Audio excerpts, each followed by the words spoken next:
On étudie ici la loi normale centrée réduite et on va voir que c'est la loi normale la plus simple et celle à laquelle on se ramène à chaque fois. Donc il est important de bien la comprendre et de bien la maîtriser.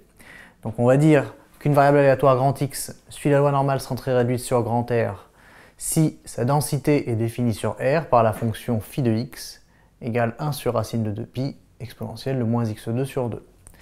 Si c'est le cas, alors l'espérance de x est nulle, c'est pour ça qu'on parle de loi centrée, et ici, sa variance vaut 1.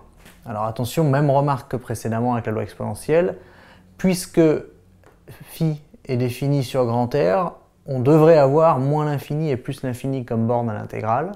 Simplement, on ne sait pas en terminale calculer ce genre d'intégrale. Donc on dira qu'on prend la limite quand t tend vers plus l'infini de l'intégrale sur le segment moins tt de x, phi de x dx. On trouve que c'est nul. Voilà. Donc voilà pour les propriétés, et si x vérifie ça, alors on note que grand X suit la loi normale centrée réduite, c'est-à-dire avec 0 comme espérance et 1 comme écart type. D'accord ? Alors concernant les propriétés, il y en a deux qui sont fondamentales. La première, ici, pour tout x positif, j'ai grand phi. Alors attention, grand phi c'est la fonction de répartition, ça n'est pas la densité. Un petit phi c'est la densité, grand phi c'est l'intégrale de la densité, donc la fonction de répartition. Et grand phi de moins x est égal à 1 moins phi de x. Autrement dit, si je représente la courbe de petit phi de x cette fois-ci, mais que je regarde l'aire sous la courbe, c'est-à-dire que je regarde bien la fonction de répartition, si je prends par exemple moins x ici et plus x ici, évidemment c'est symétrique, ce que je suis en train de dire, c'est que phi de moins x, qui représente l'aire sous la courbe ici, est en fait égal à 1 moins phi de x. Alors phi de x, ce serait l'aire sous la courbe jusqu'à x, et c'est ça que je retranche à 1, en sachant que 1, c'est l'aire sous toute la courbe. Donc en fait, à l'aire sous toute la courbe, je retire cette partie-ci, et donc j'ai ici 1 moins phi de x. Ce qui veut dire que ça, c'est la même chose que ça. Et ça, c'est la même chose que ça. Voilà, donc première propriété qui, compte tenu de la symétrie de la courbe, évidemment, se comprend bien. Deuxième propriété, je vais prendre un alpha compris entre 0 et 1 strictement, et on va dire qu'il existe un unique réel U indice alpha, donc qui dépend de alpha, strictement positif, de telle façon que j'ai probabilité que grand X compris entre moins U alpha et U alpha est égal à 1 moins alpha. Alors concrètement, ça veut dire quoi? Mettons que je prenne alpha égale 0,05. 1 moins 0,05, ça fait 0,95.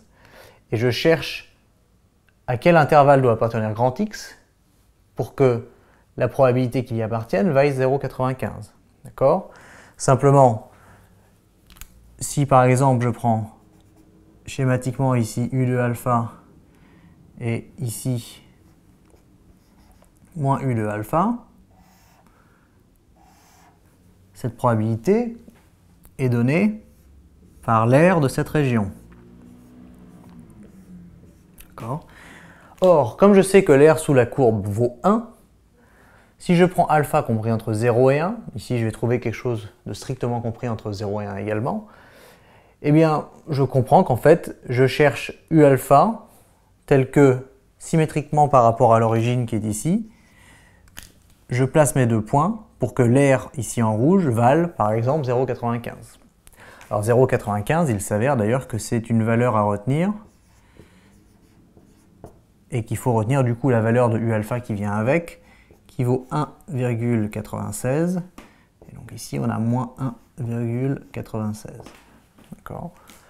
Il y a une deuxième valeur qui est importante et qui nous intéresse souvent, c'est la valeur ici de 0,99, c'est-à-dire telle que l'aire entre ces deux points soit de 0,99. Alors on imagine qu'il faut bien se placer un peu plus loin, mettons ici, ici, et je veux que toute l'aire verte maintenant valent 0,99. Et la valeur associée ici, c'est U alpha est égal à 2,58. Et là, ici, donc, moins 2,58 forcément, puisque c'est symétrique. Voilà. Donc, ça nous donne une idée de la taille de l'intervalle, voilà, auquel appartient grand X, avec une probabilité de 0,95, de 0,99, de ce qu'on veut finalement, entre 0 et 1 exclus, mais en sachant que ces deux jeux de valeurs sont des valeurs à retenir puisqu'elles reviennent très souvent dans les problèmes.